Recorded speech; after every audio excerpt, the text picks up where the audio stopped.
अस्सलाम वालेकुम नाज़रीन, मैं हूं मंसूर अली खान। प्रोग्राम में आपको खुशामदीद कहेंगे। नाज़रीन, आज पंजाब के अंदर बल्कि लाहौर में आज मरियम नवाज साहिबा ने एक तकरीब से खिताब किया। वो तकरीब बेसिकली 32 फील्ड हॉस्पिटल्स के इफ्तिताह की तकरीब थी। अब ये बेसिकली ये हॉस्पिटल्स जो हैं ये मोबाइल हॉस्पिटल्स हैं और जो पंजाब के देही इलाकों में जाएंगे और वहाँ पे दूर दराज के इलाकों के अंदर जाके जो अफराद जिनका एक्सेस हॉस्पिटल्स तक नहीं होता उनको सेहत की सहूलियात वहाँ पे फराहम करेंगे।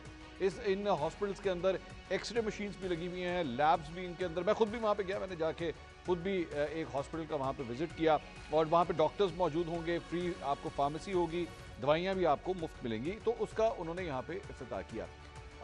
एक बात सिर्फ मैं आपको पहले बता दूं कि बेसिकली ये प्रोजेक्ट एक डिफरेंट नाम से पहले शहबाज शरीफ साहब के दौर में होता था और शहबाज शरीफ साहब ने इसका इंट्रोडक्शन करवाया था। ये तस्वीर भी आप स्क्रीन के ऊपर देख रहे हैं। उस वक्त भी इनकी तस्वीर जो है वो इस कंटेनर के ऊपर लगती थी। ये आप देख रहे हैं, वहाँ पे शहबाज शरीफ साहब नजर आ रहे हैं। उसके बाद पाकिस्तान तहरीक इंसाफ का जब टाइम आया तो पाकिस्तान तहरीक इंसाफ ने वहाँ से शहबाज शरीफ साहब की तस्वीर हटा दी, बुज़दार साहब से दोबारा इफ्तिताह करवाए गए और जो उसमें शायद चंद हॉस्पिटल्स का इजाफा भी हुआ था, लेकिन उसमें से मतलब वो प्रोजेक्ट जो है वो पीछे वाला ही था जो चल रहा था। मरियम नवाज साहिबा ने आज जिन फील्ड हॉस्पिटल का इफ्तिताह किया वो भी बुज़दार साहब के दौर से भी चल रहे थे, उनके चाचा के दौर से भी चल रहे थे, लेकिन अब उनकी तादाद जो है वो 32 हॉस्पिटल्स में इंक्रीज हो चुकी है। अच्छी बात है, गरीबों के लिए वहाँ पे सेहत की सहूलियात अगर आ रही हैं तो बहुत अच्छी बात है। एतराज़ अलबत्ता इस बात पर ज़रूर था कि इसके ऊपर मरियम नवाज साहिबा की तस्वीर भी आवेजा की गई है। हर हॉस्पिटल के ऊपर जो स्क्रीन लगी हुई है उस पर मरियम नवाज साहिबा की तस्वीर भी नजर आ रही है। क्या उसकी जरूरत थी या नहीं थी? लेकिन साथ ही साथ मरियम नवाज साहिबा ने आज अपनी तकरीर के दौरान कंटेनर हॉस्पिटल, ये मतलब कंटेनर के जरिए जो है इनको फील्ड हॉस्पिटल में तब्दील किया गया है, तो कंटेनर के इस्तेमाल के हवाले से भी उन्होंने कुछ गुफ्तगू की। तंजन सुनिए क्या फरमा रही। आज से पहले कंटेनर्स जो हैं वो किस लिए इस्तेमाल होते थे मुझे वो कहने की ज़रूरत नहीं है। कंटेनर्स को गिराओ, जलाओ, आग लगा दो, बिल फाड़ दो, ये कर दो, वो कर दो। खिदमत करने की नीयत से हुकूमत आती है तो कंटेनर्स का ये इस्तेमाल भी हो सकता है। तो ये गुफ्तगू आपने सुनी। उन्होंने कहा कि कंटेनर जो है वो पहले किसी और काम के लिए इस्तेमाल होते थे, लेकिन देखिए हम कितना ज़बरदस्त जो है वो ये काम कर रहे हैं। तो क्या मुस्लिम लीग नून ने पंजाब के अंदर वाकई अब अपनी गिरफ्त जो है मजबूत कर ली है और तरक्की के हवाले से जो उनके दावे थे क्या उसका बाकी आगाज़ हो चुका है? तफसील से इसके ऊपर बात करेंगे। अपने पैनलिस्ट का इंट्रोडक्शन कराऊंगा। मुस्लिम लीग नून से उनके सीनियर रहनुमा नियाल हाशमी साहब हमें ज्वाइन कर रहे हैं। स्टूडियो में हमारे साथ मौजूद हैं पाकिस्तान तहरीक इंसाफ के सीनियर रहनुमा शौकत बसरा साहब। शौकत साहब बहुत शुक्रिया आपने हमें ज्वाइन किया। सीनियर तजियाकार एंकर पर्सन मुजम्मल सोहरवर्दी साहब भी आज हमें ज्वाइन कर रहे हैं एक बड़े खूबसूरत बैकग्राउंड के साथ। बहुत बहुत शुक्रिया मुजम्मल साहब, आपने भी हमें ज्वाइन किया। सबसे पहले मैं शौकत बसरा साहब आपसे पूछना चाहूँगा, 32 हॉस्पिटल्स का मरियम नवाज साहिबा ने आज इफ्तिताह किया और देही इलाकों के अंदर, रूरल एरियाज़ के अंदर ये जाएंगे।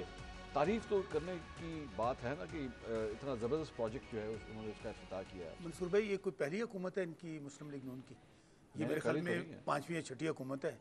इनके वालिद भी वज़ीर आला रहे, इनके चचा भी वज़ीर आला रहे, इनका कज़न हमजा शहबाज भी वज़ीर आला रहा जी। तो और अब तो जाहिर है कि इस वक्त तो ये कोई इलेक्टेड हुकूमत तो है नहीं, ये तमाम के तमाम वो लोग हैं। ख़ुद मरियम बीबी हारी हुई हैं, हमारा चैलेंज है अपना महल शराफत से, और इनके वालिद साहब जो हैं वो भी हारे हुए हैं। अभी तो एक शोबाजी चल रही है, जैसे माजी में ये करते थे। इनको 5-6 चांसेस मिले हैं। अगर ये इन लोगों ने डिलीवर किया होता तो क्या इनकी हालत ये होती? तो डिलीवर तो मैं आज ये डिलीवर नहीं है। नहीं, मैं फिर कह रहा हूँ हॉस्पिटल डिलीवरी नहीं, सवाल ही पैदा नहीं होता। सिर्फ फोटोशूट है, सिर्फ टिकटॉक है। मैं बता देता हूँ आपको। अल्टीमेटली आप देख लीजिएगा, मैं फिर कह रहा हूँ कि इनके वालिद पापा चले गए, वालिद साहब से लेकर चचा से लेकर कज़न से लेकर अब ये चौथी वज़ीर आला है। कोई ये पहला कोई घर से बंदा नहीं जो वज़ीर आला बना है। तो लास्ट टाइम हमने कहा कि मैं शहबाज शरीफ साहब ने ये लॉन्च किया था जी, उन्होंने किया। कहाँ चले गए वो हॉस्पिटल? कहाँ वो चले? अच्छा सर मेरी गुजारिश सुनिएगा, मेरी गुजारिश है। नहीं सर नहीं, इसको उन्होंने एक आधा शायद आपको कोई पिक्चर नज़र आ गई हो, इसमें बाकायदा हम लोगों ने ये वाले जो मोबाइल हॉस्पिटल्स हैं, हमने एक नहीं, हम हर डिस्ट्रिक्ट पे ऑलरेडी लेके जा चुके हैं। अच्छा। आज इन्होंने दोबारा उसको फ़ोटो शूट के लिए, मैं जो क्यों कहा था आपको, फ़ोटो शूट के लिए कर रही हैं। और दूसरी बात मंसूर भाई, अगर आपने परफॉर्मेंस देखनी है तो पिछले दिनों मैडम साहबा ने पुलिस वर्दी पहनकर क्या पैगाम दिया। बेहतर था कि पुलिस वर्दी पहन के चली जाती बहावल नगर, जो पुलिस वालों के साथ हुआ, और आज वही पुलिस वाले जूतों समेत किसानों के घरों में दाखिल हो गए हैं। बहुत अच्छा होता, बहावलपुर चूँकि मेरा जनूबी पंजाब मेरा इलाका है, वहाँ गई हैं पूछ रहे थे किसानों के साथ क्या हो रहा है। वो किसान जो पूरा पाकिस्तान का सिस्टम चलाते हैं, आज एक मैं स्टूडियो में बैठा हूँ ना, हमारे किसान की वजह से हम यहाँ पे बैठे हुए हैं, उनके साथ मंसूर भाई क्या हो रहा है, उनके घरों में छापे मारे जा रहे हैं, किस वजह से? 3900 रेट आपने दिया, उनसे तो पूछें आपको क्या बन रहा है। मैं अगर इस पे वापस एक फिक्रा क्या, मैं वापस आ जाता हूँ, मैं इस टॉपिक आप किसान के हवाले से, मैं वही कह रहा हूँ, ये बड़ा इंपॉर्टेंट टॉपिक है और मैं जरा इसको तफसील से इस पे बात करना चाह रहा हूँ। निहाल साहब, आपने शौकत साहब की गुफ्तगू सुनी, उन्होंने कहा जी आप लाख कुछ कर लें इससे फर्क नहीं पड़ता क्योंकि क्रेडिबिलिटी नहीं है आपकी, आपके पास पॉलिटिकल कैपिटल नहीं है जिसकी बुनियाद पे ये ज्यादातर जो है वो सिर्फ फोटो सेशंस के लिए सब कुछ हो रहा है। बिस्मिल्लाहिर्रहमानिर्रहीम। शौकत बसरा साहब तो जब से मैं जानता हूँ यही अंदाज, यही गुफ्तगू, यही अल्फाज, क्रेडिबिलिटी। देखिए, कभी कभी आदमी को अच्छे काम को सराहना चाहिए, जो अच्छे काम कर रहे हैं उसको मानना चाहिए। इन्होंने किसी को नहीं मानना है, शुक्र करें कि इन्होंने बाबा कौम को नहीं बोला कि वो भी ठीक नहीं थे, तो इनकी आदत है, मैं इसको बुरा नहीं मानता हूँ कि किस तरह से कौन परफॉर्म कर रहा है। ये जिनके साथ थे 4 साल हुकूमत में रहे, तो उस वक्त एक भी कोई हॉस्पिटल बता दे, कोई स्कूल, कोई कॉलेज, कोई यूनिवर्सिटी, कोई रोड, कोई मैप, कोई क्या कहते हैं डैम। पिंडी में जो आपने देखा होगा तो जो कार्डिक हॉस्पिटल है शहबाज। अच्छा, मैं निहाल साहब 1 मिनट जरा ठहरिएगा, इधर ही पॉज लीजिएगा। ये जब इन लोगों ने ये सारे अच्छे काम किए थे तो आप लोगों ने तारीफ की थी? जी, जो अच्छे काम होंगे, काम किए होते तो करते ना मेरे अच्छा, कभी कुछ किया ही नहीं इन्होंने, कुछ भी नहीं किया कभी कोई माँ सिवाय गंदम एक्सपोर्ट करना, गंदम इंपोर्ट करना, माँ सिवाय हेलीकॉप्टर पे सफर करना, माँ सिवाय बच्चों को गाली गलौज और बदतमीजी की सेशन और ट्रेनिंग कराना यूट्यूबर्स को, माँ सिवाय लोगों को चोर डाकू कहने के, माँ सिवाय लोगों को तकसीम करने के, माँ सिवाय जेल के अंदर किसके पंखे निकाले जाए, किससे उसके खाट छीने जाए, किसको जमीन पे लेटाया जाए, माँ सिवाय ये कहने के कि किसको कैसे बंद कर दिया जाए, किसकी मूंछें उखाड़ दिया निहाल जाए। साहब, बुज़दार साहब के दौर में भी तो आखिर ये बने ना, ये फील्ड हॉस्पिटल्स थे वहां पे, ऐसी नहीं है कि नहीं थे, कि ये अभी पहली दफा ही आए हैं, ऐसा नहीं, उनके दौर में भी तो थे, शहबाज शरीफ साहब के दौर में भी थे। देखिए जी, शहबाज शरीफ साहब ने जो लीवर ट्रांसप्लांट से लेके कार्डिक हॉस्पिटल, मैंने पूरा नेटवर्क है, कोई मैच नहीं है, मैंने ये इसलिए मैच नहीं है कि एक बार इनका एक वजीर था चौधरी समीउल्लाह, वो लेके गए बुज़दार साहब को किसी साहब के पास, तो देहाती थे, उन्होंने पूछा बाबा ये कौन है, उन्होंने कहा चाचा जी ये नवा शहबाज शरीफ है। इसके माने Shahbaz Sharif is a symbolic person in Punjab से पॉलिटिक्स एंड पंजाब से डेवलपमेंट। तो जब एक आदमी को हवाला देना पड़ता है शहबाज शरीफ का कि किस तरह का वो अनथक काम करते रहे, कैसे पंजाब को एक उभरता हुआ पंजाब बनाया, एक खुशहाल पंजाब बनाया, एक अच्छा मॉडर्न पंजाब बनाया, उसके इंफ्रास्ट्रक्चर को डेवलप किया, तो फिर इनको बात नहीं करना चाहिए। मगर मैं इसमें शौकत बसरा साहब को कहूँगा कि वो अगर अपने पार्टी को डिफेंड कर रहे हैं ज़रूर डिफेंड करें, मगर इनके पास बोलने को इसलिए कुछ नहीं है तो हमारे लीडरशिप पे वो हमलावर हो रहे हैं। मरियम ने पहली नहीं पाकिस्तान में या दुनिया में खातून जिसने पुलिस, इनके नज़दीक पुलिस की अहमियत नहीं है, उनकी इज्जत नहीं है, उनकी वक़्त नहीं है, मगर उस माँ बहन बेटी से पूछो जो हमारी सिपाही है औरत, उसको कितना अच्छा लगा होगा कि उसकी वज़ीर आला ने भी उसको सिंबॉलिकली रिकॉग्नाइज किया, उसकी जैसी वर्दी पहनी, उसके जैसे उनके साथ खड़ी हुई। क्या डोनाल्ड ट्रंप ने नहीं पहना अमेरिकन वर्दी? बिल्कुल पहना है। क्या मोहम्मद नवाज शरीफ साहब ने नहीं पहना था? क्या हमारे पड़ोस में जो वजीर आजम थे वो लोग नहीं पहनते? पूरे दुनिया में एक सिंबॉलिक चीज है, जब आप किसी के पास जाते हैं तो उसके साथ इजहार एकजहती करने के लिए उनकी यूनिफॉर्म के कैप, इवन सिविलियन भी जब हम जाते हैं सिंध में पहनाते हैं, जब हम जाते हैं केपी में तो हमें कुल्लादार टोपी पहनाते हैं, जब हम जाते हैं जीबी में तो हमें कुछ और पहनाते हैं। तो हम क्या तौहीन समझ रहे कि इस टोपी हमें क्यों पहना, हमें अजरक क्यों पहनाया गया सिंध की? ओके, ये एक निहाल भाई एक बात मैं एक बात कहूँ, निहाल साहब की मैं बात कहना चाहता हूँ। देखे ना, इफ एंड बट आए बाएं शाएं करने का बात सिर्फ ये है कि अगर आप लोगों ने डिलीवर किया होता तो अवाम ने तो बता दिया आपको इलेक्शन 8 फरवरी को। दूसरी बात, एक मिनट निहाल भाई, एक मिनट, दूसरी बात मंसूर, निहाल भाई एक मिनट बात तो कर लेने दे, आप कर लीजिएगा, मेरी गुजारिश सुन लें। दूसरी बात, हेल्थ कार्ड हमने दिया, बहुत बेहतर होता कि वो हेल्थ कार्ड जो एक गरीब का सहारा था, वो बेचारा धक्के खाता फिरता, वो इलाज के लिए वो बहाल कर देती। दूसरी बात आपने देखा पीआईसी के बाहर क्या हुआ पिछले दिनों, उन लोगों को जो बेचारे इलाज नहीं करवा सकते थे, बाहर बैठे हुए हैं, कोई घास पे बैठा है, कोई फर्श पे बैठा है, कोई व्हील चेयर पे बैठा है, वहाँ पीएससी की बात ना कीजिएगा, क्योंकि अगर आपने पीएससी की बात की ना तो आपके लीडर के भांजे के बारे में फिर बात होगी कि उसने पीएससी के साथ क्या किया था। नहीं, हसन न्याजी ने पीएससी के साथ क्या किया था, हसन न्याजी ने तो कोर कमांडर हाउस के साथ क्या किया था, बात फिर लंबी हो जाएगी। पीएससी का जिक्र मत कीजिएगा। मैं सहूलियात के हवाले से एक मिनट निहाल भाई, नहीं उनकी भी बात सुनने देना। 100% फ्रॉड हुआ है। डॉक्टर्स की जो माफिया थी इनकी अपनी, उन लोगों ने केपी में टोटल फ्रॉड किया है। अच्छा, मैं अगर निहाल भाई हमने एक फिक्रा, निहाल भाई अगर हमारी हुकूमत और थ्रू आउट पाकिस्तान में रही सिर्फ 3 साल, अच्छा, आप तो 6 12 ली, अगर हमने डिलीवर ना किया होता पूरा पाकिस्तान हमारे साथ ना खड़ा होता। सर आप बाद में एक मिनट, तीसरा टेन्योर आपका केपी में, आपने केपी में हेल्थ कार्ड के साथ क्या किया, फ्रॉड किया। सर आज पूरा केपी हमारे साथ खड़ा ना, फिर आज पूरा केपी हमारे साथ खड़ा, एक सीट भी किसी की नहीं है। मैं मुजम्मिल साहब से बहुत अलग कहानी है। अच्छा सर, मैं मुजम्मिल साहब से तज्जिया लेना चाहूंगा। मुजम्मिल साहब, असल पॉइंट ये है कि माजी में अगर किसी ने कुछ अच्छा भी किया है तो उसको क्रेडिट नहीं दिया जाएगा, बल्कि उसको ताने दिए जाते हैं। मरियम नवाज साहिबा, जिस तरह अभी थोड़ी देर पहले बात हो रही थी, निहाल साहब ने कहा कि जी आप जो है वो तारीफ नहीं आप लोगों से होती कि अगर किसी ने कोई अच्छा काम किया तो मुस्लिम लीग नून भी तारीफ नहीं करती। माजी में जब पीटीआई अगर कुछ अच्छा करती थी ये लोग भी नहीं करते थे। वही सिलसिला चल रहा है। मुजम्मिल साहब, ये बात ठीक है कि सियासी जमातें चूँकि एक दूसरे की कंपेटिटर होती हैं तो एक दूसरे का कंपेटिटर की तारीफ़ करना ज़रा मुश्किल होता है, क्योंकि आपने ख़ुद को मार्केट करना होता है, और अगर आप अपने मुखालिफ की तारीफ़ करने लग जाएं तो आपकी अपनी मार्केटिंग डाउन होती है, और ये बात लोगों को समझ है। लेकिन मैं ये समझता हूँ कि हमें, आपने आज बहस को ज़रा मुख्तलिफ अंदाज से शुरू किया। आपको ऐसे शुरू करना चाहिए था कि पंजाब में 32 फील्ड हॉस्पिटल हैं। चलें जी, शहबाज शरीफ के दौर से हैं, बुजदार के दौर से हैं, मरियम के दौर से हैं, पंजाब में 32 फील्ड हॉस्पिटल्स हैं। 14 साल से 13 साल से इनकी 12 साल से केपी में हुकूमत है, वहाँ कितने फील्ड हॉस्पिटल्स हैं ये बता दें। क्यों वहाँ दूर दराज इलाके नहीं हैं, वहाँ लोगों को सेहत की सहूलियात के मसाइल नहीं हैं। देखिए, अगर ये कहेंगे ना केपी के लोग हमारे साथ खड़े हैं तो सिंध के लोग पीपल्स पार्टी के साथ खड़े हैं, पर डिलीवरी पे तो बात नहीं हो सकेगी।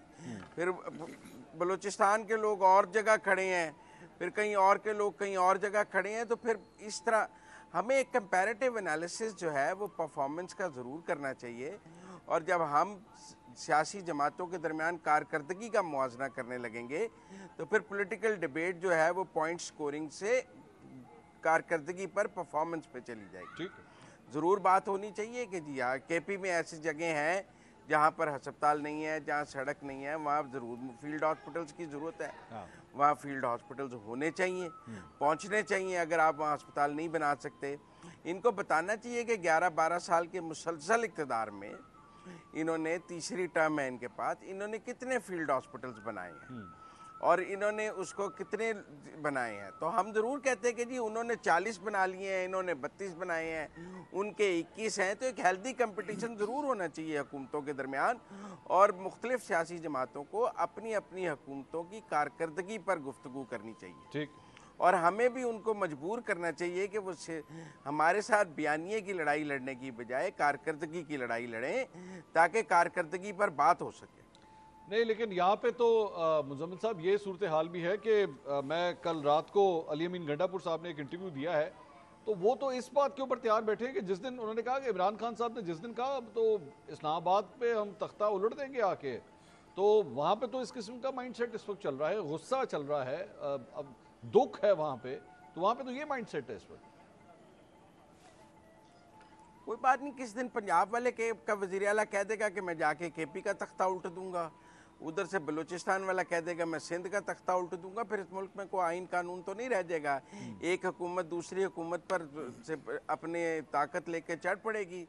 तो अगर कोई, मेरा मतलब है कि ये वो मुग़ल और मरहट्टों का दौर लाना चाहते हैं तो ये इनकी मर्जी है, ये आ जाएं इस्लामाबाद पर चढ़ाई कर लें। इधर से इस्लामाबाद की पुलिस जो है वो केपी पे चढ़ाई कर देगी, घमसान की जंग अटक के पुल पर लड़ लें, जो जीत गया वो सिकंदर। अगर कोई ऐसा डिज़ाइन केपी मौजूद है गंडापुर साहब के जहन में कि वो अपनी सारी ताकत को लेकर इस्लामाबाद पर कब्जा करना चाहते हैं और कल को कोई अटक के पुल पर पंजाब वाले खड़े होकर कहें कि जिसने इस्लामाबाद की तरफ देखा उसकी आंख निकाल देंगे, तो फिर आप देख लें अटक के पुल पर क्या होगा।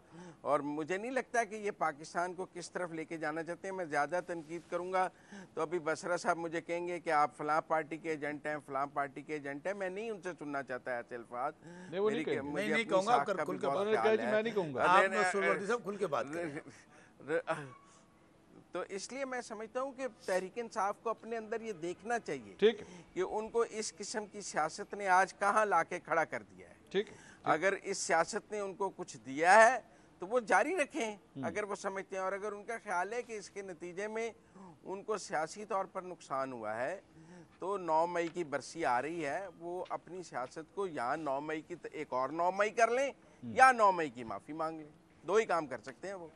शौक साहब 9 मई आने वाला है और आप लोग बैठ के इस वक्त आपका वज़ीर आला ये बातें कर रहा है कि जनाब हम इस्लामाबाद पे कब्जा कर लेंगे। जिस दिन खान साहब ने कह दिया उस दिन यलगार होगी, तो 1 साल के बाद भी इस किस्म मंसूर भाई मैं 9 मई वाला भी जवाब देता हूँ। पहले सिर्फ एक फिक्रा, मैं पहले कह रहा था कि आपके ना 5-5, 6-6 हुकूमतें रही हैं, कोई एक मुझे मनसूबा इनका बता दें जो गेम चेंजर हो पंजाब के लिए, पाकिस्तान के लिए। तो सब लेके आए ना 1-1-2 क्या, वो तो टोटल कमीशन बेस्ड मामला था। पहला कमीशन मियाँ साहबान में उसमें खाया था। अच्छा मैं आगे चलते हैं। मोटरवे गलत था, मैं फिर कहता हूँ नहीं होनी चाहिए। उन्होंने कमीशन बिल्कुल होनी चाहिए, पूरे पाकिस्तान में होनी चाहिए, लेकिन उनकी मेन कंसंट्रेशन मोटरवे नहीं थी। मेन कंसंट्रेशन जो आज वो जो बनाया लंदन में इनके जो फ्लैट्स हैं एवन फील्ड्स के, वो उस कमीशन से पहली बार लिए गए थे। हमें किसने बताया? इन्हीं के लोगों ने बताया था, आपने सुना हुआ है। अच्छा बहुत अच्छा होता, मैं फिर कह रहा हूँ रेस्क्यू 1122 परवेज भाई लेकर आए, पूरी पाकिस्तान की दुनिया तो उसकी तारीफ कर रहा है उस प्रोजेक्ट की। हेल्थ कार्ड हम लेकर आए और एक आपको याद हो ऑडियो लीक आई थी मरियम बीबी की, उन्होंने कहा ये इनका प्रोजेक्ट जो है ना ये बहुत ज़बरदस्त, इसको बंद कर दिया जाए, और उसके बाद हेल्थ कार्ड को बंद कर दिया गया। अभी भी मैं कहता हूँ ये फोटो शूट करने की बजाय ये, चूँकि ये तो चल ही रहे थे मोबाइल सेंटर्स, हमारी हुकूमत के दरमियान चल रहे थे, हर डिस्ट्रिक्ट पे दिए थे। बहुत बेहतर होता ये आज हेल्थ कार्ड बहाल करती, या अगर भावलपुर गई थी ना, जो मैं किसान की बात कर रहा हूँ, किसान मर रहा है मंसूर भाई। सर मैं उस पर आता हूँ, मुझे जरा पहले इस पे इनके सवाल दूसरी बात कि 9 मई की एनिवर्सरी आने वाली है और आप 9 मई को देखिए मैं आपको एक बात बताऊँ, 8 फरवरी को जो बेहतरीन परफॉर्म कौन करता है, उस जज कौन करता है, बहुत सारे सर्वे हम यहाँ बैठ के कर लेते हैं कि जी फलां पार्टी इतने वोट ले रही है, फलां इतनी सीटें ले रही है। हुआ क्या, हमने अगर परफॉर्म ना किया होता ना, तो केपी की रवायत है कि दूसरी बारी किसी को नहीं देते। आज हालत यह है कि वहाँ कोई और पार्टी है ही नहीं रही पूरे पाकिस्तान में। अगर हम परफॉर्म ना करते तो आज ये 17 सीटों जो हम कह रहे हैं नून लीग की, और 36 सीटें पंजाब में इनकी हैं, और मियां नवाज शरीफ हार गया, तो ये इमरान खान की पॉपुलैरिटी और हमारी पॉलिसीज थी जिनको ऑन किया। 9 मई की बात, लोगों ने वोट ही में एक बात पर दी है, लोगों ने शौकत बसरा को MNA या MP बनाने के लिए, या अली अमीन गंडापुर साहब को वज़ीर आला बनाने के लिए नहीं दिया था। उन्होंने दिया था इमरान खान साहब को जेल से बाहर निकालने के लिए और वज़ीर आज़म बनाने के लिए 2/3 मेजोरिटी दी थी। बिल्कुल हम सीरियसली इसके ऊपर सोचेंगे।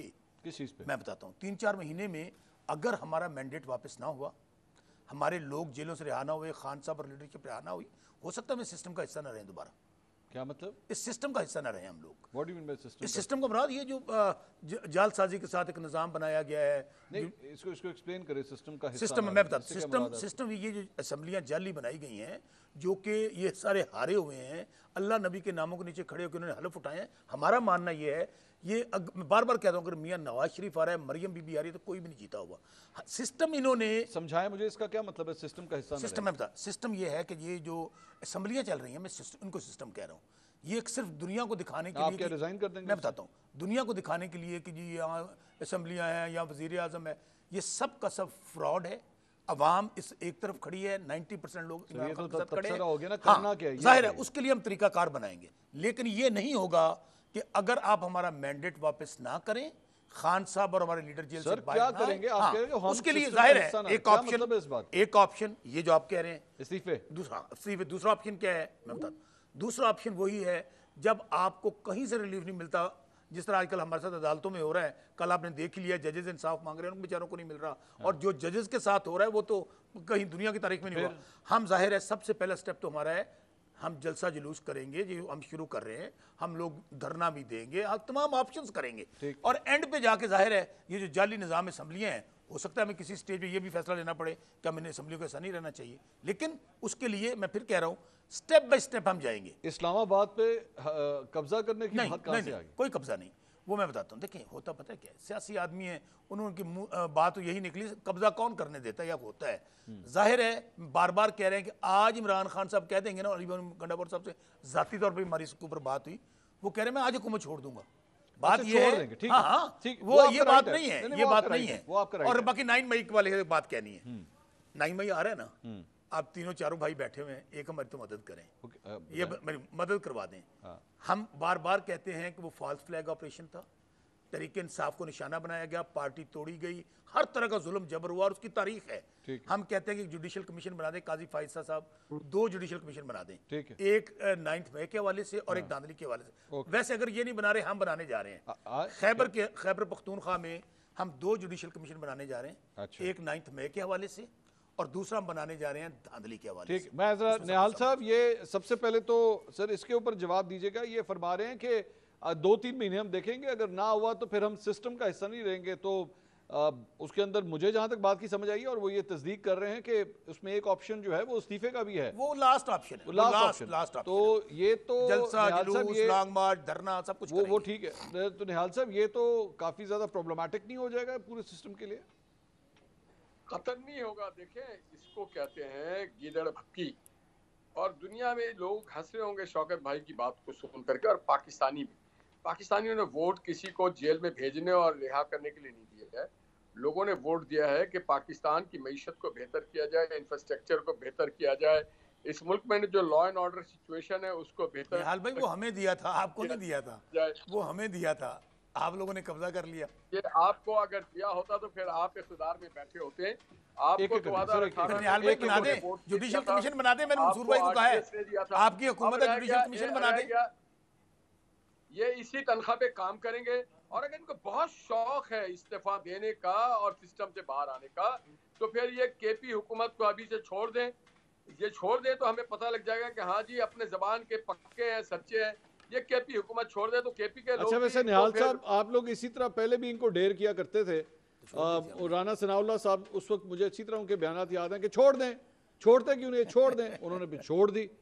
तो आप फिर इसी तरह वही कर रहे हैं कि छोड़ दें, तो वो अगर कल को छोड़ देंगे फिर आप कहेंगे क्यों छोड़ी। हाँ, हम तो बाई इलेक्शन करवा देंगे ना, ये जरा छोड़े तो सही। हम सारे बाई इलेक्शन, किसी फर्द के जेल में आने जाने से, किसी तकरीबकारी अमल से मुल्क की तरक्की नहीं रुकेगी, मुल्क आगे बढ़ता रहेगा। अगर इनको अच्छे बच्चों की तरह आगे बैठे, असेंबली में बैठ करके अपने मंसूबे बताएं, बहस करें, नेशनल डायलॉग करें, डेवलपमेंट के हवाले से करें, लीगल रिफॉर्म करें, जुडिशल रिफॉर्म करें, एजुकेशनल रिफॉर्म करें। ये क्या एक आदमी क्रिमिनल केस में, क्रिमिनल ऑफेंस में बंद है और उसमें बार बार उसको कहने छोड़ दें?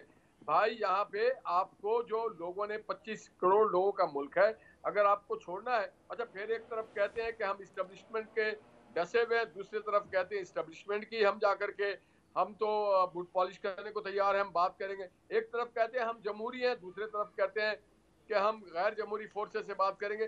तो ये बेचारे अपने आप में डायलॉग करें। मुझे लग रहा है निहाल साहब, इन्होंने किसी को देख के ये आदत पकड़ ली है शायद। नहीं, ये इनके अपने अंदर बहुत ज्यादा तकसीम है।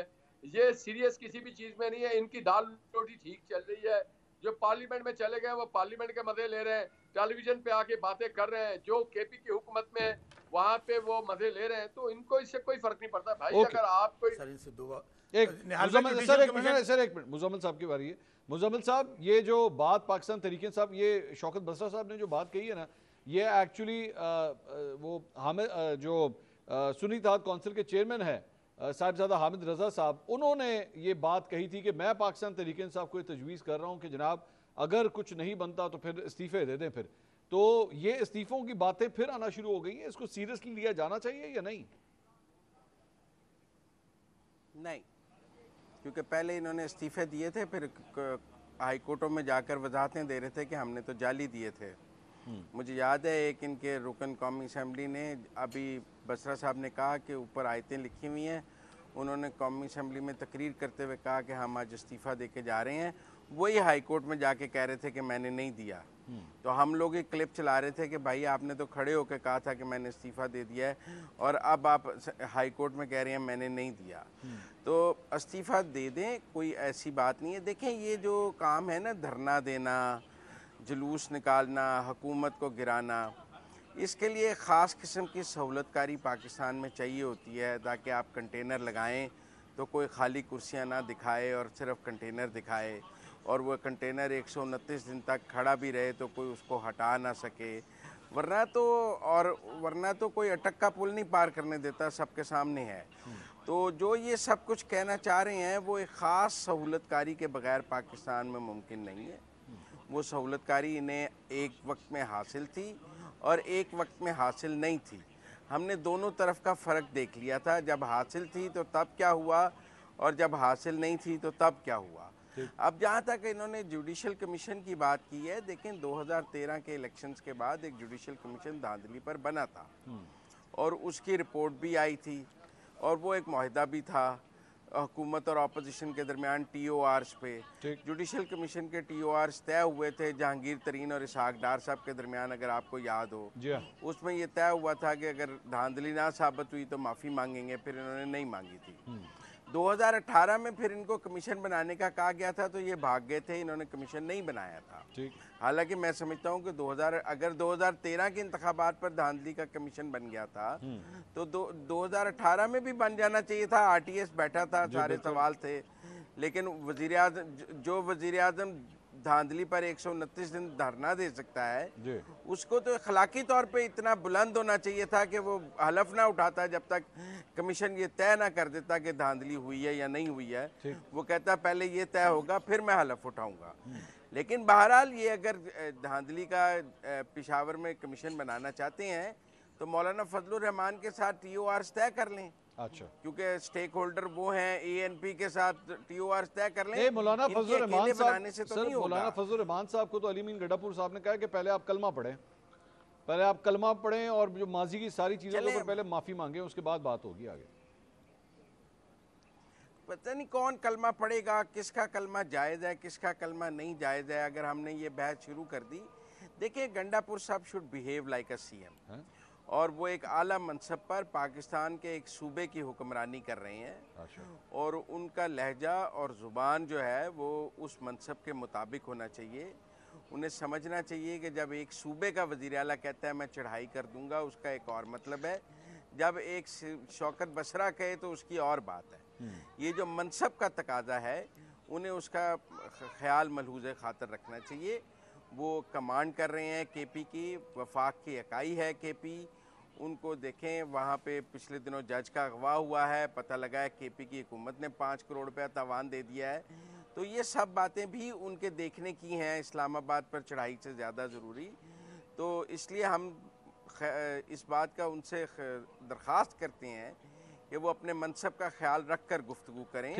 उनका मनसब जो है ऐसी गुफ्तगू के नतीजे में वफाक की जो इत्तेहाद है चारों इकाइयों का, उसको ख़राब करेगा और इसके नतीजे में पाकिस्तान को नुकसान पहुंचेगा। ये शौक साहब माजी के अंदर भी ये फरमा रहे हैं कि अगर आपको कमीशन बनाने का इतना शौक है तो फिर 2018 का भी कमीशन बनाइए ना, तो बना दें, उसकी भी तहकीकात हो जाए। अगर मुजम्मल सरोवर साहब ये बात कहते कि वाकई कमीशन बनना चाहिए, ये तो चले गए ना अमीन गंडापुर साहब पे कि जी अमीन गंडापुर को बिहेव करने। जब पाकिस्तान में जंगल का कानून है, कोई आइन कानून नहीं है, जजेस बेचारे कह रहे हैं हमारे कमरों के अंदर बेडरूम लगे हुए हैं और आपके कोई साबित कमरों में बेडरूम लगे, हमारे कमरों के अंदर लगे हुए हैं, वो अपने कैमरास लगे हुए हैं और बंदे अगवा हो रहे हैं, उनको मारा जा रहा है, जुडिशरी को कहा जा रहा है। तो मेरे भाई, मेरे और आपके लिए कौन सी अदालतें और कौन सा कानून। और अभी ये कह रहे हैं, और मुझे बताया ना, बहुत अच्छा होता अगर हमारे दोस्त ये कहते कि यार ये किन से बात करें, इनसे डायलॉग करें जो बेचारे खुद हारे हुए हैं और उनको मुसल्लत किया गया है। अगर पाकिस्तान का पूरी आधी से ज़्यादा असम्बली जाली है, फ्रॉड है, झूठे हलफ उठा के बैठी है, तो मेरे भाई कौन सी अखलाकियात, कौन सी सियासत। इस वक्त तो हालत ये है कि वो काकड़ साहब का एक बनाया था इन्होंने केयर टेकर सेटअप, तो बहुत बेहतर था इसको दुनिया को कहने के लिए कि हमारे यहाँ जमहूरी निज़ाम है। ये कौन सी जमहूरियत है कि लोग वोट डालें शौकत बसरा को, निकले वो इजाजुल्लाह कुछ साबिक आमद डिक्टेटर उसकी गुथली से। तो ये सब फ्रॉड है, झूठ है। और बदकिस्मती हमारी ये है कि हम सच नहीं बोलते। मैं बार बार हम कह रहे हैं कि 9th मई में, बार बार कह रहे हैं ना आप कि 9th मई में आप लोगों ने जनाब ये किया, आपने घर जला दिए, आप शहीदों के आपने, हम कहते हैं कि 9 मई को बुरा हुआ। 9 मई को हमने कहा, हमें तो ये बताया गया कि टोटल 120 लोग हैं। पूरा पाकिस्तान 9 मई के हवाले से टारगेट किया गया, हर बंदे पे FIR दी गई, अंदर डाल दिया पार्ट, और जिसने प्रेस कॉन्फ्रेंस कर दी उसके साथ खून माफ हो गए। उसने कहा ठीक है, अभी तुमने हमारा मकसद ये है कि यहाँ पर इनकी हुकूमत है, ये बार बार 9 मई हमें सुनाते हैं, धांधली हमारे खिलाफ हुई है ना। हम कहते हैं कि आप फुल कोर्ट बनाएं, चीफ जस्टिस काजी फैसल साहब लाइव प्रोसीडिंग दिखाएं इसको। ओके, मुजम्मिल साहब आप कुछ कहना चाह रहे थे? हुकूमत ने जवाब देंगे जिन्हें संभालनी है। जी मुजम्मिल साहब। देखें, शौकत बसरा साहब को ये समझना चाहिए कि इस इलेक्शन को धांधली साबित करने के लिए उन्हें किसी अदालत में जाकर ये धांधली साबित करनी पड़ेगी। उनके कह देने से धांधली इसलिए तो इलेक्शन कमीशन मांग रहे हैं मुजम्मिल भाई। 1 मिनट जुडिशल कमीशन ज़रूर बन जाना चाहिए। अगर कहीं किसी कोर्ट में आप पहले कोई एक हल्के की धांधली तो साबित कर लेना। अभी तो जहाँ दोबारा गिनती हुई है, आप वहाँ भी हार जाते हैं। मुजम्मिल भाई हमें इस पे सपोर्ट कर दें। मियां नवाज शरीफ और मरियम बीबी हल्के उनकी बात पूरी होने दें ताकि फिर एक एक करके बात सुन सके। जी मुजम्मिल साहब। देखें, हल्के तो 4 पहले भी खुले थे 2013 में इनकी ख्वाहिश पर, चारों हल्के ये दोबारा हार गए थे। आपको याद है याद सादिक साहब वाला हल्का भी खुला था, ख्वाजा आसिफ वाला भी खुला था, जहांगीर तरीन साहब वाला हल्का भी खुला था। और ऐसे ही ये कहते थे, जैसे अभी कह रहे हैं ना नवाज शरीफ का खोल दें, तो वो इनके लीडर कंटेनर पे कहते थे 4 हल्के खोल दें, हमें और कुछ नहीं चाहिए। 4 हल्के खोल दिए थे, चारों हार गए थे। फिर वो जहांगीर तरीन साहब का अली तरीन भी हार गया था, याद सादिक के मुकाबले पे अलीम खान को खड़ा किया था, वो हार गए थे, सब हार गए थे। तो माजी इनका हमारे सामने है। ये हर इलेक्शन में हारने के बाद एक यही रट तहरीक इंसाफ लगाती है, ये हल्का खोल दें, खोल के दिखाए हैं इनको कई दफ़ा। उस खोलने के नतीजे में ये दोबारा हारे हैं। मैं अब भी कह रहा हूँ ये फिर हार जाएंगे, क्योंकि इस तरह माजी हमारे सामने है और माजी के तनाजुर में बात करेंगे। बाकी जहाँ तक ये बात करते हैं कि 9 मई के नतीजे में, मैं समझता हूँ कि जो 9 मई की फुटेजेस आप चला दें कोर कमांडर घर के बाहर, अगर तहरीक इंसाफ के लोग नहीं है को तो हमें बता दें कि वो कैसे फॉल्स फ्लैग है। GHQ के बाहर अगर PTI के लोग मौजूद नहीं हैं, उनकी वीडियोस मौजूद नहीं हैं, वो कह नहीं रहे GHQ पहुंच जाएं। फैसलाबाद ISI के हेडक्वार्टर पे आप बता दें अगर PTI के लोग मौजूद नहीं हैं तो कैसे फॉल्स फ्लैग है। सरगोदा में बता दें कि कैसे फॉल्स फ्लैग है। मियाँ वाली में बता दें कैसे फॉल्स फ्लैग है। तो कह रहे हैं देखिए 36 शहरों में 9 मई प्रोसीडिंग दिखाएं पूरी कौम क्यों जुडिशल, यही तो हम कह रहे हैं। 1 मिनट शौकत बसरा साहब, ये तो ऐसे एक साल हो गया कोई चालान किसी अदालत में नहीं गया। कत्ल 1 साल हो गया है, लोगों को जमानतें नहीं मिल रही। नहीं लोगों पे 50-50 100 FIR है। जो लोग कोर कमांडर हाउस के सामने गए थे वो प्रेस कॉन्फ्रेंस करने के बाद फारिग हो गए, वो मुलजम नहीं थे, उनको कोई छोड़ दिया। देखिए रियासत का हक है माफ करना, रियासत का हक है प्रोसिक्यूट जो करना और माफ करना छोड़े उसको माफ ना करें, जो PTI छोड़ दे उसको माफ कर दें। क्या बात कर रहे हैं भाईजान, इतनी ज्यादती। जो 9 मई की माफी मांग ले, रियासत का हक है, सदर को भी माफ करने का हक है, रियासत को भी हक है। जो रियासत के हकूक हैं वो आप छीन नहीं सकते हैं। यहाँ पे आपने 1 मिनट बात करने दें अपने आप। देखिए बसरा साहब बात तो पूरी कर लेने दें। भाईजान बात तो ठीक करें ना आप, बात तो पूरी कर। ये कौन सी बादशाह वाला मुल्क है कि यहाँ पर कोई अदालत नहीं, अदालत वैसे है ही नहीं यहाँ पे। नहीं, चलान पेश करना, किसी को बेगुनाह लिखना, किसी को गुनाहगार लिखना, किसी को वादा माफ गवाह बनाना, किसी को शामिल ना करना, ये रियासत का हक है। आपको ये शक है कि फलां शामिल था और उसको नहीं शामिल किया गया, आप उसके खिलाफ इस्तगासा दायर कर दें कि भाई ये 9 मई में शामिल था, इसको शामिल नहीं किया गया, इसको मुजरिम बनाया जाए। आपको हक है, आपको हक हासिल है इस्तगासे के जरिए उसको। 1 मिनट मुजम्मिल साहब, मुझे यहाँ पे एक ब्रेक लेनी पड़ेगी, मुझे ब्रेक का कहा जा रहा है। नाज़रीन, will take a short break and will be right back, please stay with अस।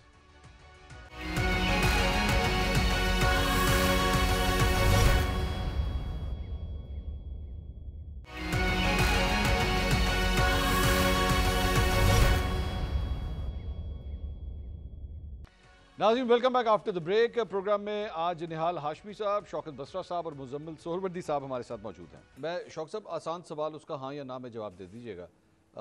आप कहते हैं कि 9 मई जो है वो फॉल्स फ्लैग ऑपरेशन था।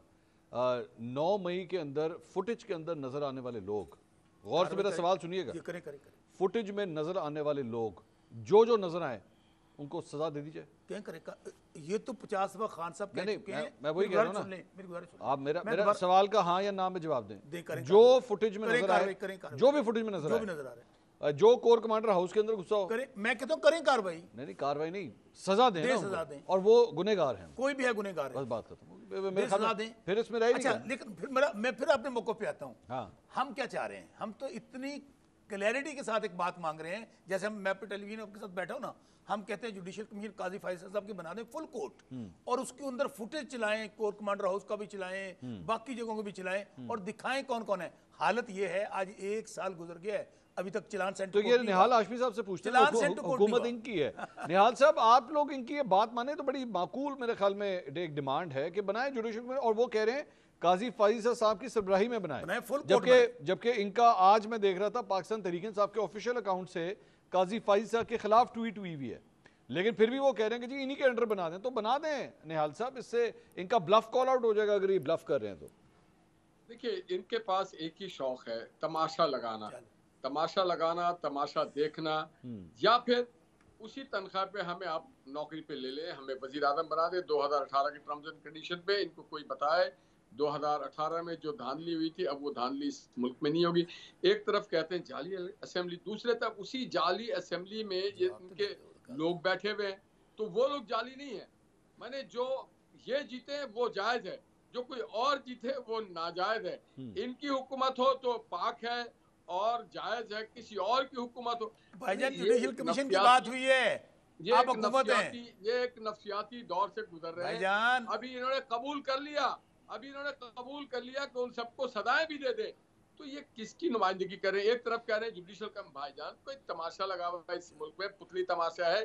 सबने टेलीविजन पे देख लिया जो 9 मई को हुआ था, सबने देख लिया कर्नल शेर खान के स्टेचू के साथ क्या किया, सबने देख लिया कि वो जहाद हमें मालूम। निहाल भाई मेरी बात का जवाब नहीं देंगे, निहाल भाई मेरी बात का जवाब नहीं देंगे, आए भाई शायना ना करें। नहीं उसमें निहाल साहब एक मिनट ठहरे, निहाल साहब एक मिनट, निहाल साहब एक मिनट, निहाल साहब जरा पूछे राना सनाउल्लाह के हो, राना सनाउल्लाह का कौन सा केस इन्होंने 2 साल में चला लिया? निहाल साहब एक मिनट ठहरिए ना, 2 साल लगे, कौन सा निहाल केस चला लिया? के मरियम के कौन से केस चला लिए? निहाल साहब सुने तो सही, इकबाल का कौन सा केस चला लिया? निहाल साहब सुने तो सही, मेरी एक मिनट बात तो सुने। वो ये कह रहे हैं कि जो जो टीवी पे नजर आए, जो जो फुटेज में नजर आए, दे दे सजा, सबको दे दे सजा। और आप एक और नहीं करेंगे, नहीं आप एक काम, सर एक मिनट ठहरे ना। जिन लोगों ने अपने घर से उस जत्थे को भेजा कोर कमांडर हाउस के पास, उनको भी लाए ना यार, सारा कुछ करें, लाइव प्रोसीडिंग दिखाएं, शुरू तो करें। मेरी बात का जवाब दे दे। जुडिशियल बना रहे हैं, प्रोसीडिंग की जरूरत नहीं है, बना रहे हैं ना, कल आप हुकूमत है ना। आप तो काजी फायज ईसा साहब के ऊपर आपके इतराज़ात हैं, आप अपने पूरे ट्रोल्स को उसके पीछे छोड़ा हुआ है। मैंने मीठा मीठा हप हप कड़वा कड़वा थोड़ा। मुजम्मिल साहब, आपका एक ही एजेंडा है कि इस मुल्क के इकोनॉमी को चलने ना दो, इस मुल्क में सुकून ना दो। नहीं मैं मुजम्मिल साहब से पूछने लगा हूं, वो मुजम्मिल साहब ये लोगों का मचाए रखो, कोई भी अच्छे काम को ये ना करो। ठीक है, मेरी बात का जवाब नहीं दिया मुजम्मिल साहब। ये तो एक माकूल डिमांड नहीं है कि जनाब जुडिशियल कमीशन बना देता और लाइव प्रोसीडिंग्स दिखाइए उसकी, ताकि पूरे कौम को पता लग जाए। मुजम्मिल साहब ये खसूसी इंसाफ मांग रहे हैं। कितने मुजरमों के लिए जुडिशियल कमीशन बनाया जाता है? जुर्म पे क्या, जुर्म पे जुडिशियल कमीशन का क्या है? वो तो कोई तहकीकात के लिए जुडिशियल कमीशन बनाया जाता है, कोई सिविल मामला हो। ये तो एक जुर्म हुआ है, एक जगह फसाद हुआ है, आपने रियासत के इदारे पर हमला किया है, उस पर कैसे जुडिशियल कमीशन का क्या सवाल है? कल कोई कातिल कहेगा मेरा कत्ल साबित करने के लिए, कत्ल हमने नहीं किया, कत्ल साबित करने के लिए जुडिशियल कमीशन में कातिल को देखें। बसरा साहब बात पूरी करने दीजिए। जो बात हम कह रहे हैं कत्ल साबित करने के लिए जुडिशियल, आप क्यों अवॉइड करते हैं? कहेगा डकैती साबित करने के लिए जुडिशियल कमीशन करते हैं। बार-बार कह रहे हैं कल कोई किया है, हम मुल्ज़िम हैं, मुजरिम हैं, कौम के सामने दिखा दे पूरी कौम को।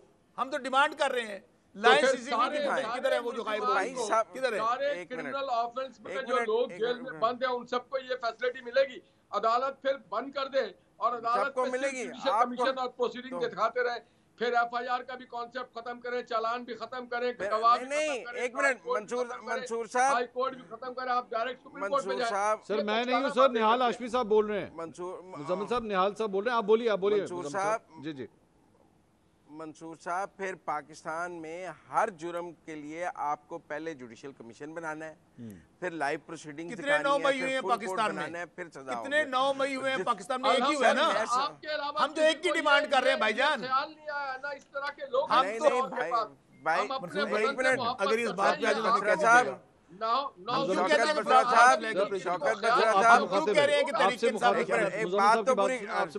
साहब ने भी साड़ी गल नहीं करनी। नहीं मुजम्मिल साहब की बात, मुजम्मिल साहब आप इस्लामाबाद बैठे हमारा बनवा दें जुडिशियल कमीशन। नहीं लाहौर में वो बसरा साहब, ये तो फिर कल को जिन्होंने APS में बंदे मारे हैं वो कहेंगे हमारा जुडिशियल कमीशन बना दें, जिन्होंने चीनी मारे हैं वो कहेंगे हमारा जुडिशियल कमीशन बना दें, जिन्होंने जापानीज पे हमला किया है वो कहेंगे हमारा जुडिशियल कमीशन बना दें, जिन्होंने शहरों में बम ब्लास्ट करके आम शहरी मारे हैं वो कहेंगे हमारा मुल्ज़िम हम है ना, जुराइम पर जुडिशियल कमीशन नहीं बनते, जुराइम पर जुडिशियल। बताएं आईजी 4 घंटे क्यों नहीं पहुंचा, बताएं चीफ सेक्रेटरी कहाँ था, बताएं को एक बंदा जो 50 FIR है वो कहाँ पे था। ये कह रहे हैं कि डाकू ये कह रहा है कि जिसके घर मैंने डकैती मारी है उससे पूछे उसने ताला क्यों नहीं लगाया हुआ था, उसने दरवाजा खुला रखा हुआ था, मैंने डकैती कर ली। इनका मौका है कि पुलिस इनको रोकने, इनका मौका है कि पुलिस रोकने के लिए पहुंची, इनका मौकफ है कि पुलिस हमें रोकने के लिए नहीं पहुंची। इसका जवाब देने से ये मुजम्मिल साहब का इंपॉर्टेंट पॉइंट है कि आपका ये एतराज किस तरह है कि जनाब सानू रोकिया क्यों नहीं, ये किस बात का एतराज है, ये क्या एतराज है, हमें ये बताया गया है यार। सरवर्दी साहब मेरी बात सुनिए, आप छोड़ दें, आप दोनों भाइयों पे मुझे तवक्को यही थी। वैसे हम आपके खान साहब कह चुके हैं कल on the floor of the house, Asad Qaiser साहब ने कहा कौमी असम्बली के अंदर, हम दोबारा कहते हैं 1 साल हो गया है, कहाँ है उसका चलान, कहाँ है सबूत, कहाँ है गवाहियाँ। आज भी हम कहते हैं कि जुडिशियल में, हालांकि हमें इतराज है काजी फायज ईसा साहब पर जो कुछ उन्होंने हमारे साथ किया है। एक साल हो गया। सुन ले मेरी बात, अभी आपके रिसेंटली 20 लोग छोड़े गए थे, कहाँ पे, जो फौजी अदालतों में जिनके थे। पहली बात सुन ले पूरी बात सुन ले, उनमें से चंद को सजाएं हुई हैं, उनकी या तो सजाएं पूरी हुई हैं या थोड़ी सी उनकी सजाएं माफ हुई हैं। मिलिट्री कोर्ट ट्रायल कर ही नहीं सकती, ये एक अलग बहस है, वो एक और डिफरेंट है ना, लेकिन लोग छूटे हैं ना। मैं कह रहा हूँ भाई हम इनसे नहीं भीख मांग रहे, हम कह रहे हैं कि आप जुडिशियल कमीशन बना के जो इतना बड़ा इतराज है। सर जुडिशियल कमीशन पे वो ये कह रहे हैं मुजम्मिल साहब भी और निहाल साहब भी कि आप नहीं ये डिमांड कर सकते। क्यों नहीं कर सकते? इस तरह तो फिर कल को हर मुजरिम, हर मुल्जिम, मुजरिम नहीं मुल्जिम जो है वो ये डिमांड करेगा जनाब मेरा भी जुडिशियल कमीशन बनाओ। 9th में बताया गया कि पाकिस्तान की ये अपने आप को डाकुओं के फहरिस्त में ले जाना चाहते हैं। इतना बड़ा जुर्म है। हमने जनाब हमने खदाने पे भी डाका मारा, हमने हमले कर दिए, सियासत में भी डाका मारा, हम चले गए जनाब मियां वाली भी डाका मारा। मुझे बताइए कि 2 खवातीन की अमन में भी डाका मारा, सनम जावेद की और आलिया हमजा की लाहौर में थी और अब वो चली गई मियां वाली। एक दिन में वो पहले लाहौर में थी, 10 मिनट में वो मियां वाली पहुंच गई। ऐसे ना करें, यानी मैं बार बार कह रहा हूं कि मैं किस किस का नाम लूं। निहाल साहब उनका बेसिकली जो पॉइंट है ना वो ये है कि कानून जो है वो सही तरह अपना रास्ता नहीं इख्तियार कर रहा, इंसाफ का जो एक रूट होना चाहिए वो सही तरह नहीं है, जिसकी वजह से वो ये चाह रहे हैं कि जुडिशियल कमीशन आज भी उसको एज अ टूल इस्तेमाल किया जा रहा है। 4 दिन पहले क्या हुआ निहाल साहब की बात जा रही है, निहाल भाई साडी गल मान लो, बनवा दो जुडिशियल कमीशन। अगर यही बात ये किसी और मुल्क में होते, चाइना में, इंग्लैंड में, तो अब तक ये सारे लंबी सदा मुरतब हो चुके होते हैं। और मेरे ख्याल से शौकत भाई भी उसमें उनको प्रोवोक करने के चक्कर में अंदर हो चुके होते। डाका मारा है पाकिस्तान के जमहूरी निज़ाम के ऊपर, डाका मारा है पाकिस्तान के मईशत के ऊपर, डाका मारा है इन्होंने वोटों के ऊपर, डाका मारा है पाकिस्तान की पार्लियामेंट। वैसे निहाल साहब एक बात कहूं, आप जमहूरी निज़ाम की बात कर रहे हैं, चाइना या इंग्लैंड जैसे मुल्क की मिसालें दे रहे हैं, वहां पे डिप्टी प्राइम मिनिस्टर भी नहीं होता। नहीं उनको अगर जरूरत होगी क्यों कर देती गल, मियां नवाज शरीफ साहब, इसहाक डार साहब, मरियम बीबी, शहबाज शरीफ, हमजा शहबाज, नहीं उनकी बात सुने, उनके समझी है, उनका हक है। निहाल साहब ये बादशाह है यहाँ पे। जी निहाल साहब, निहाल भाई को नहीं बनाएंगे, उनके अपने समझी को बना दिया, देखे कितनी ज्यादती है। सुने निहाल साहब की बात। जी निहाल नहीं, कोई पहली बार तो नहीं बनाया गया है ना, इससे पहले भी पाकिस्तान में डिप्टी प्राइम मिनिस्टर बनते रहे, ये पहली बार नहीं हुआ। अब चूंकि इन्होंने मईशत खराब की थी तो as a deputy prime minister वो ज्यादा फाल किरदार अदा करेंगे। इंटरनेशनल टूर्स जो होंगे एज ए फॉरेन मिनिस्टर, तो उसमें बहुत तेजी लाया जाएगा इंशाल्लाह। आप देखिएगा जो कंबाइंड एफर्ट्स होगा प्राइम मिनिस्टर मोहम्मद शहबाज शरीफ साहब का और इसाक डार साहब का, उससे पाकिस्तान को मईशत से निकालने में बेहतरी होगी। आप देखें कल ही हमने पेट्रोल और डीजल की कीमतों में कमी की है और हम बेहतर से बेहतर सहूलत देते। हम ये सब इनके तरह हम सियासत नहीं करते। हमारी सियासत का महवर है पाकिस्तान के अवाम, उनकी सेहत, तालीम, उनकी रोजी मुजम्मिल रोजगार। साहब, अच्छा मैं जरा अगले टॉपिक, मुजम्मिल साहब ये जो तावील दी अभी निहाल साहब ने कि मईशत के हवाले से मुल्क को बेहतर राह पे गामजन करने के लिए बहुत ज़रूरी था, जिसकी वजह से इसाक डार साहब को डिप्टी प्राइम मिनिस्टर बना दिया गया। अच्छा, मैं सिर्फ सोच रहा था कि ये इतना ज़रूरी है डिप्टी प्राइम मिनिस्टर का ओहदा इनको देना, शहबाज शरीफ साहब को वज़ीर आज़म बनाना, इस सिस्टम के अंदर बहुत ज़रूरी है मरीम नवाज़ साहिबा को वज़ीर आला बनाना, सबको बड़े अहम ओहदों के ऊपर फिट करना बहुत ज़रूरी है। तो इस सारे मामले के अंदर नवाज शरीफ साहब को भी कहीं पे फिट कर देते, उनको भी फिर कोई ना कोई ओहदा दे देते। आखिर क्या बात है, कोई अप्रूवल नहीं है उनके मामले पे, कोई लाल रंग की लाइन लगी हुई है उनके नाम के ऊपर कि मियाँ साहब को कोई बड़ा ओहदा जो है वो ना दिया जाए। आटे के थैले में फोटो लग तो गया उनका, तंदूरों पे जा रहे हैं मुजम्मिल साहब। जी जी देखिए, मैं डार साहब के डिप्टी वज़ीर आज़म बनने का दिफा नहीं कर सकता। मेरे ख्याल में it's a very wrong move और ये कोई ठीक मूव नहीं है। अगर तो आपको इतने तवज्जो ये दी जा रही है कि जी वो उनको वजारत ख़जाना नहीं दी गई थी तो उसके बाद उनको उनकी इज़्ज़त में इजाफा करना था, तो भाई आप वजारत ख़जाना दे देते। किसने दबाव डाला कि उनको ना दी जाए? और अगर आपने वो दबाव मान लिया कि उन्हें वजारत ख़जाना ना दी जाए तो आप डिप्टी वज़ीर आज़म बना के कॉम्पनसेट करने का क्या सवाल है? ठीक, तो मेरे नज़दीक तो ये तो कोई एक रॉन्ग पॉलिटिकल मूव है। इसको ऑप्टिक्स के लिए भी ठीक नहीं है और डिफेंडेबल भी नहीं है। ये PMLN को इससे बाहर आना चाहिए और मेरे ख्याल में बिलखसूस इसाक डार साहब से बाहर आने की बड़ी सख्त ज़रूरत है। और उनको वो एज़ फॉरेन मिनिस्टर काम कर रहे थे, उन्हें एज़ फॉरेन मिनिस्टर काम करते रहना चाहिए था। इस तरह की चीज़ों से हुकूमत के अपने ऑप्टिक्स ख़राब होते हैं और हुकूमत की जस्टिफिकेशन भी ठीक नहीं रहती है। लेकिन मुजम्मिल साहब इससे एक और जो एक और सिंपलिज्म जो है मुजम्मिल साहब, वो इस बात का भी आ रहा है कि आपकी मर्जी का काम नहीं हुआ तो इसलिए अब फ्रस्ट्रेशन में आके बेसिकली ये कदम उठाया गया है। मतलब इतवार वाले दिन मियाँ साहब चाइना में हैं, वहाँ से बैठ के एक हुक्म देना कि जनाब ये करें और ये हो गया। बिकॉज अब मेरा नहीं ख्याल, आप मुझे तो कम से कम मेरे पास ऐसी कोई खबर उससे 24 घंटे पहले 48 घंटे पहले नहीं थी कि इसाक डार साहब को इस तरह कोई पोर्टफोलियो दिया जा रहा है। मुझे नहीं याद पड़ता कि मीडिया के किसी सेक्शन में ऐसी कोई खबर मौजूद थी। Suddenly this has happened. नहीं, अगर हमारे पास खबर नहीं थी तो ये हमारी नाअहली है और उनकी स्मार्टनेस है। और पहले जब उनकी निगरान वज़ीर आज़म बनने की खबर आ गई थी तो फिर हमने उनका जो हाल किया था, उनका हाल किया, हमारी नाअहली पे वो शुक्रिया अदा कर रहे हैं निहाल हाशमी साहब। सिवाय कैप्टन सफ्दर के एक बात बताऊं, हम खबर नहीं निकाल सके, हम खबर नहीं निकाल सके। सर खबर थी नहीं ना। लेकिन मैं भी नहीं, ये भी नहीं समझता कि ये सडन मूव नहीं थी। नहीं, मैं देखिए मुजम्मिल साहब देखिए मेरी बात सुने, मेरी बात, मैं एतराफ़ करूंगा इस बात का कि मुस्लिम लीग नून के हवाले से अगर मुजम्मिल सोहरवर्दी के पास भी खबर नहीं थी ना तो फिर खबर थी ही नहीं, फिर खबर थी ही नहीं अगर आपके पास भी नहीं थी। नहीं, मेरे पास बिल्कुल खबर नहीं थी, तो वो नहीं थी। लेकिन मैंने जो बाद में अब मुझे पता लगा, मुजम्मिल भाई कोई बात मुझे जो बाद में पता लगा, मुझे जो बाद में पता लगा वो ये है कि ये ईद की डेवलपमेंट थी। तो मुझे पता लगा कि ईद पर जो कंसल्टेशंस हुई उनमें ये बात फाइनल हुई। उसके बाद ये तय हुआ कि जो बाकी स्टेक होल्डर्स हैं जिसमें एस्टेब्लिशमेंट भी है और वो उनको उसमें एतमाद में लिया जाए और उनको इस पे कायल किया जाए। ठीक, और फिर वक्त लगा उनको कायल करने में और उनके कायल करने। मुजम्मिल भाई मैं खबर दूं उनको कायल करने के लिए एक बात जी दे दें। नहीं मेरा टाइम खत्म हो गया सर। खबर वो अब बन जाए। मियां नवाज शरीफ साहब अमीरुल मोमिनीन बनने जा रहे हैं, वो उनकी पुरानी ख्वाहिश पूरी होने जा रही है।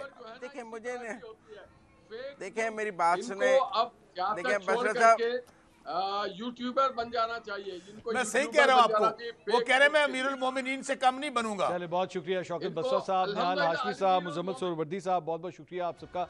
नाज़रीन आई विश ये प्रोग्राम और मज़ीद चल सकता लेकिन टाइम ख़त्म हो गया। कल इंशाल्लाह आपसे दोबारा मुलाकात होगी। अल्लाह हाफ़िज़।